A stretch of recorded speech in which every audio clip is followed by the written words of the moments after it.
Assalamualaikum dan salam sejahtera. Nama saya Iskandar dari C01.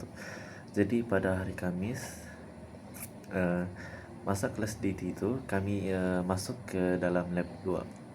Jadi dalam lab 2 ini kita mesti connectkan komputer kepada router dan juga printer kepada router. Tetapi di sini kita menghadapi masalah di mana kami tiada printer, jadi kita mesti menggunakan benda lain untuk menggantikan printer tersebut. Jadi kita memutuskan untuk menggunakan laptop untuk menggantikan printer tersebut. Jadi uh, kami ada juga membuat silap di mana selepas kami membaca, kami tidak belum habis baca full step dia cara nak buat tu benda, tapi uh, ada daripada kita telah memasangkan router tersebut, tetapi ada benda yang salah di sini di mana kami tidak tahu cara nak setupkan router kita itu. Jadi salah lah, sebab kita mesti tahu dulu macam mana nak setup tu benda, baru kita boleh setup tu benda. Tapi tanpa apa-apa, kita tidak tahu apa mau buat dan kita akan buat step yang salah. Jadi kita pergi balik menggunakan phone dan mencarikan manual bagi router tersebut kita. Lepas kita jumpa tu, kita ikutlah step by step cara nak pasangkan router kita. Lepas tu kita pasangkan Ethernet cable dari router kepada komputer, dan komputer yang kita guna adalah komputer di Makmal. Jadi sudah kita pasang, lepas tu kita guna laptop juga. Tapi di sini kita terfikir sebab kami diberi hanya satu Ethernet cable je. Lepas tu kami nak fikir yang kami nak sambungkan kepada router menggunakan Ethernet cable. Jadi komputer menggunakan Ethernet cable dan laptop satu lagi tu menggunakan Ethernet cable. Tapi kami ada satu je. Jadi kami tanya kepada facilitator kami pasal tu benda, dan dia bilang tiada Ethernet cable lagi. Jadi kita mesti fikirkan pasal idea yang lain lah untuk menyelesaikan masalah itu. Lepas tu kami juga fikirlah yang kami fikir. Lepas tu tiba-tiba facilitator kami bagi hint yang apa tu, nak connect sama tu router tak semestinya mau guna tu internet cable. Lepas tu kami mencanakan untuk menggunakan secara wireless lah, menggunakan wifi tu router. Lepas tu kita menggunakan tidak menggunakan ethernet cable lagi, dan kita hanya menggunakan wifi router tu. Lepas tu kita menggunakan dua laptop sebab di sini kami diturut oleh peserta kami, sebab kami nanti nak test practice tu benda, tapi takkanlah kita mau test tu benda komputer tu, sebab komputer tu ada sudah dia punya setting semua. Tapi takkanlah kita mau pergi ke Makmal untuk membuatkan kerja di sana.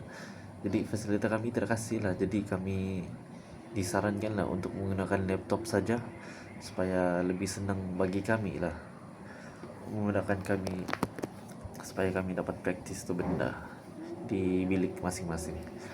Okay, and then sudah kita sambungkan menggunakan wifi dua-dua laptop tu.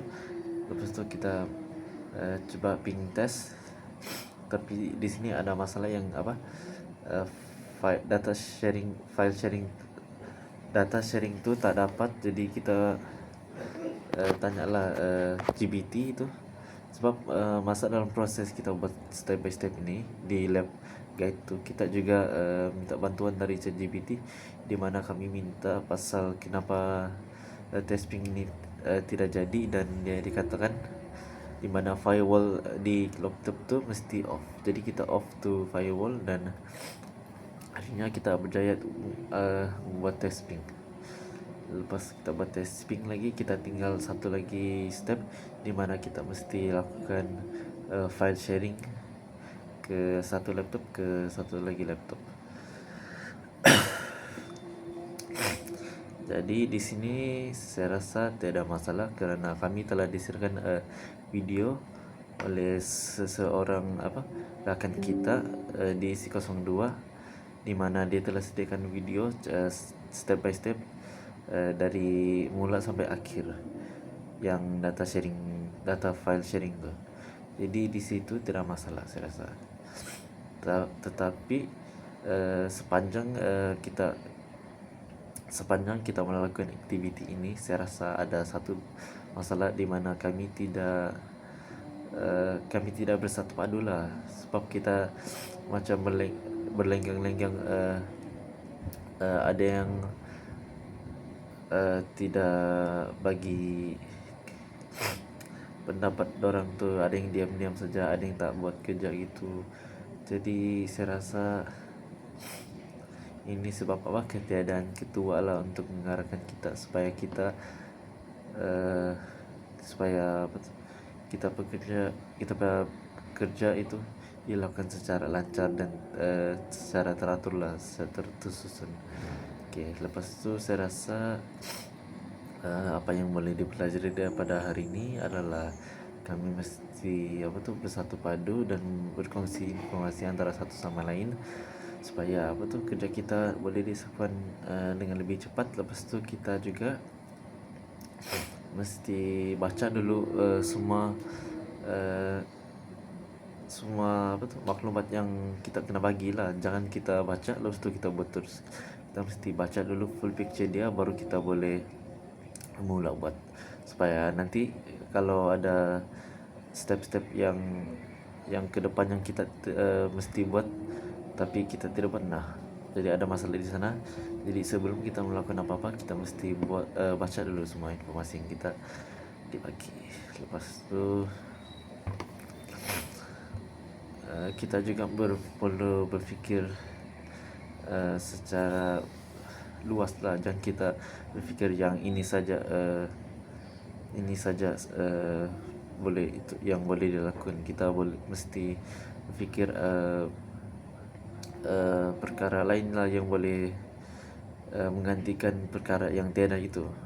Macam tadi yang LAN cable tu kita tidak semesti guna, so kita boleh guna method wireless. Jadi yang di sana kita mesti berfikir secara luas lah, dan tidak berfikir secara ada satu jawapan saja. Jadi saya rasa untuk hari ini itu saja. Sekian, terima kasih.